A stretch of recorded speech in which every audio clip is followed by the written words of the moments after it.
Ces bassins sont très éloignés en fait, de la vision des gens, donc on laisse 10, 15, 20 ans, voire 30 ans, où on laisse faire les choses, puisqu'en fait l'avantage d'une lagune c'est que c'est naturel, les eaux usées arrivent et par décantation retournent petit à petit dans le milieu naturel, sauf qu'au bout d'un certain temps, on a une accumulation de boue qui va être transférée dans les eaux de bassin et au bout d'un moment, on a une migration de cette pollution qui va arriver dans le milieu naturel.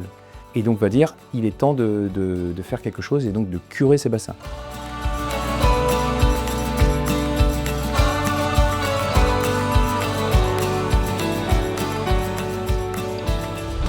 Je m'appelle Christophe Chaussereau, je suis chargé d'études au bureau d'études Valbé, donc valorisation des boues d'épuration. J'ai deux parties de mon travail, une partie qui consiste aux études préalables à l'épandage des boues de station ou de sédiments, et une autre partie un peu plus terrain qui consiste à réaliser des bathymétries.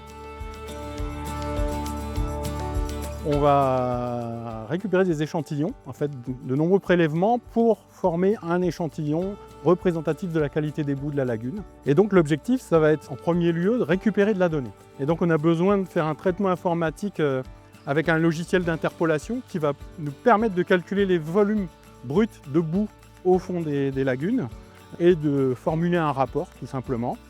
Sachant que dans ce rapport, on y mettra aussi les résultats d'analyse de boue, puisqu'on a des seuils en fait, à ne pas dépasser en termes d'éléments de traces métalliques, en termes de composés organiques. Et ensuite, mes collègues du pôle curage vont pouvoir voir comment valoriser ces boues et comment les sortir tout simplement. Alors pour le curage, il y a deux types de curage possibles. En fait, il y a un curage, ce qu'on appelle sous eau. On va draguer en fait, les boues avec un matériel spécifique qui va être en flottaison et qui va se déplacer au fur et à mesure dans le bassin et aspirer les boues, voilà, les draguer. Mais la plupart du temps, on va faire ce qu'on appelle un curage à sec. Donc on va transférer l'eau surnageante des bassins et on va la stocker dans les bassins suivants, puisque souvent on est entre 2 et 3 bassins. Et là, on va descendre un chenillard qui a une lame poussoir devant et qui va donc racler les boues à l'intérieur du bassin pour les emmener vers des endroits de pompage.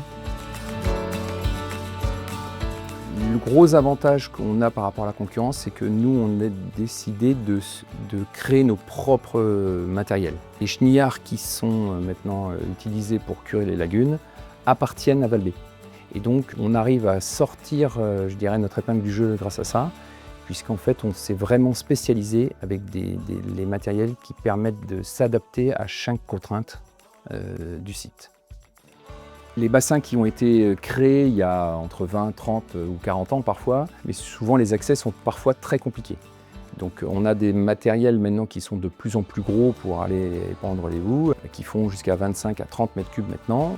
Donc souvent on est obligé de faire des aménagements en amont avant de commencer vraiment le chantier. Et puis après on a des matériels qu'on a développés spécifiques avec des pompes, etc. qui sont capables de nous prendre les boues d'un bassin et les envoyer sur 200, 300, 400 mètres pour que les tonnalisiers, elles, viennent prendre les boues à ce moment-là. Donc la chronologie d'un chantier, ce qu'on pourrait avoir, c'est premièrement vidanger le bassin en eau. Donc transférer l'eau d'un bassin à un autre. Il faut savoir doser la quantité d'eau à enlever. Ensuite, on a tout ce qui est mis en place. Donc tirer toutes les couronnes de la pompe jusqu'au caisson ici.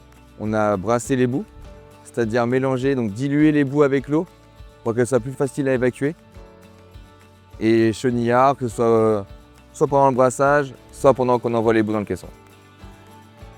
Une fois que le curage a été effectué, on a de nouveau une capacité épuratoire donc, des lagunes qui va permettre de sortir une eau acceptable par milieu naturel.